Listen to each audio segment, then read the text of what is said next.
I'm a believer that there are three key goals every nonprofit should be measuring when it comes to fundraising success: dollars raised, number of meetings, and donor retention rate.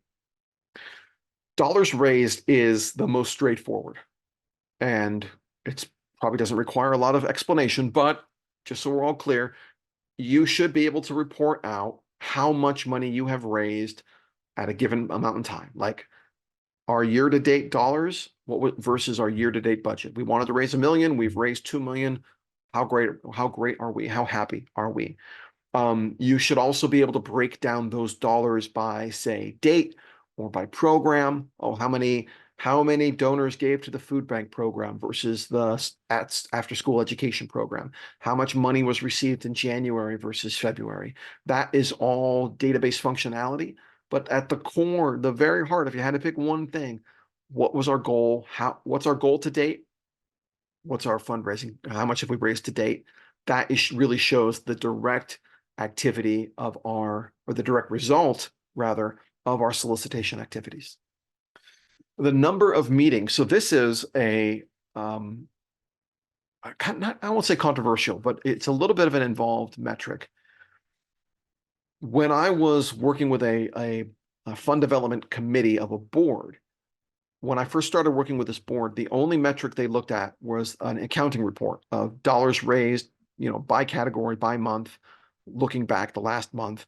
And it was hard to move forward from that. And what we started doing is measuring the number of meetings that the fund development team was holding any given month. So what that is doing, it's showing the activity that has to happen before the gifts are received. Right? No gifts happen. Well, some gifts just happen out of the blue, right? But that's a whole nother conversation. For the most part, gifts happen because we make them happen. Gifts happen because we are creating opportunities and creating the environment where donors can give. So showing your leadership team, like your boss and your board, showing them the number of meetings your team are doing and the number of meetings that you are doing helps tell the story that fundraising is not a transactional activity where things just happen as if by magic. It is something that takes work and strategy and focus. So in order to measure this, you have to do a couple things. First, you have to make sure you have a system by which you can record these meetings. Again, back to CRM, your database should have an opportunity for you to record these meetings.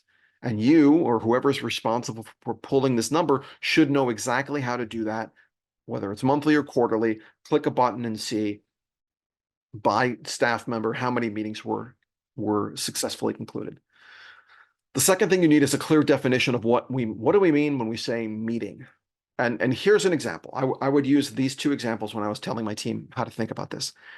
If you are a fundraising professional and you go to an event, let's say you go to a state of the city luncheon for whatever city you're in, and you're sitting at a 10 top table, and you end up sitting next to someone who's the vice president at a local bank, and you exchange pleasantries, you exchange cards, you have a little chat, but obviously you don't get a chance to dive deep because there's other people at the table. You have to kind of pay attention to the speaker and whatnot.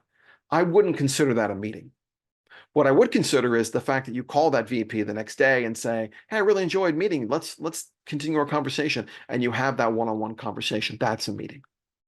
Another way to look at it would be, at the conclusion of this meeting, have you learned something about the donor?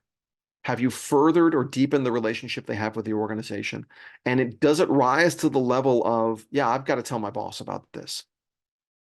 Again, if you see somebody at an event and you just talk about how they're doing and it's a real quick thing, you wouldn't go back to your boss and say, "Oh, boss, guess what? I saw the VP of the bank, and turns out her kid really loves third grade, and my kid hated third grade. We had a good laugh. We moved on." Of course not. That's not what we're here for. But conversation, hey, we learned about the bank's grant program, and we learned that she used to volunteer with a nonprofit just like ours, and she's interested in board leadership. Whatever it is, that kind of substance matters.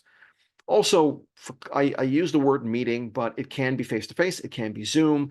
I'd allow for meaningful email or phone conversations, but they have to be really well documented.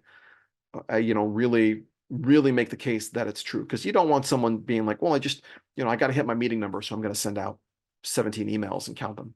Obviously, we don't want to do that. So every staff member should have a meeting goal tied to them. In terms of how to set that meeting goal, look at what they've done in the past. Look at your calendars. Be like, well, it looks like you're getting about 3 or 4 meetings a month. So let's challenge you and say, I want you to get 5 meetings a month, and that's your goal. And we measure your progress every month.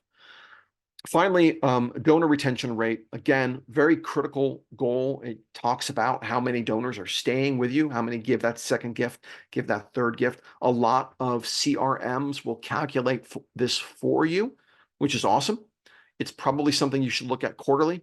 It probably doesn't, because the month, I wouldn't worry about where you are in a given month. I'd want to see what it is for a full year.